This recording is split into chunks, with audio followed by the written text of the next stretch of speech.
భయం ఉంది అక్క. నన్ను వీళ్ళు చంపేసి తట్టున్నారా నన్ను అక్క. నాకు సిగ్నల్ అందుతలేదు, నీ మాట వినబడతలేదు అన్నట్టు.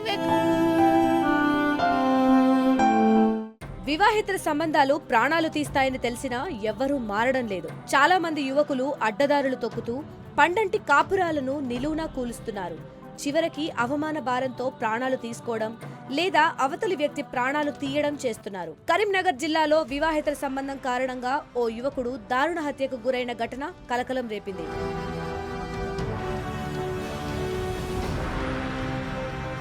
బొమ్మకల్కు చెందిన బెజ్జంకి ఎల్లయ్య కూలి పనులు చేసుకుంటూ జీవనం సాగిస్తున్నాడు. అతనికి కొడుకు, కూతురు ఉన్నారు. కొడుకు మహేష్ ప్రైవేట్ ఆసుపత్రిలో పనిచేస్తున్నాడు. అయితే ఇటీవల గ్రామంలో ఓ వివాహిత సంబంధం చిచ్చు రాజేసింది. కాల్వ సతీష్ అనే వ్యక్తి ఊళ్ళో ఉన్న వివాహితతో అక్రమ సంబంధం కొనసాగిస్తున్నాడు. ఈ విషయం తెలిసిన మహేష్ వివాహిత సంబంధాన్ని పెద్ద మనుషుల వద్దకు తీసుకెళ్లాడు. సతీష్ ను పంచాయతీకి పిలిచి పెద్ద మనుషులు మందలించారు. వివాహిత సంబంధం కారణంగా ఆ మహిళను భర్త వదిలేశాడు. దీంతో అటు మహిళ, ఇటు సతీష్ ఇద్దరు మహేష్ పై పగ పెంచుకున్నారు. తమ గుట్టు రట్టు చేసిన మహేష్ ను చంపాలని నిర్ణయించుకున్నారు. మధ్యవర్తి ద్వారా మహేష్ ను ఆదివారం బయటికి తీసుకువెళ్లాడు కాల్వ సతీష్.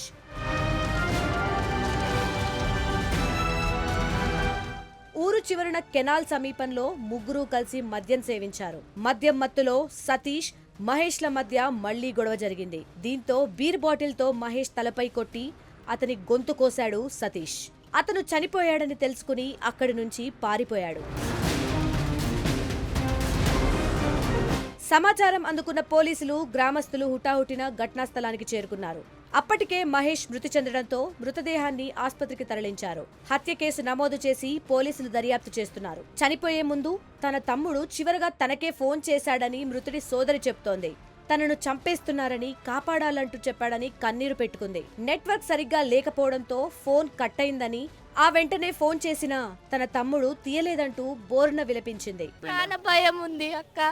నన్ను వీళ్ళు చంపేసి తట్టున్నారా నన్ను ఎక్కడున్నావురా, ఏడున్నావురా అంటే కూడా అక్క నాకు సిగ్నల్ అందుతలేదు, నీ మాట వినబడతలేదు అన్నాడు. నువ్వు ఎక్కడున్నావు ఫస్ట్ చెప్పు, నేను వచ్చేసి నిన్ను ప్రాణాలు కాపాడుకుంటా అని చెప్తే మనకి నెట్వర్క్ అందలేదు. ఆడికే కట్ అయింది. నేను ఆడికైనా ఊర్లో గ్రామాలకు ఫోన్ చేసుకుంటే తెలుసుకుంటున్నా. వరకే 6:30 వరకు మన జీవనం పోయిందని తెలుసు. మరోవైపు వివాహేతర సంబంధమే మహేష్ హత్యకు కారణమని, నిందితులను కఠినంగా శిక్షించాలని గ్రామస్తులు డిమాండ్ చేస్తున్నారు. అక్రమ సంబంధాలకు సంబంధించినటువంటి వాడలకు అయితే పిల్లలు మందలిచ్చారు. అరే వాడలకు రావద్దురా, ఇక్కడ మంచిగా ఉండదు, మాది అంత మంచిగా ఉండదు అని చెప్పడం వల్ల వాడు ఆ అమ్మాయి వాళ్ళ మొగడు వచ్చి భర్త వచ్చినాక ఆ అబ్బాయికి తెలిసినాక అమ్మాయిని పంపించేసిండు. ఇక నువ్వు ఇట్లా చేస్తున్నావు నాకు వద్దు అని చెప్పి పంపించేసిండు.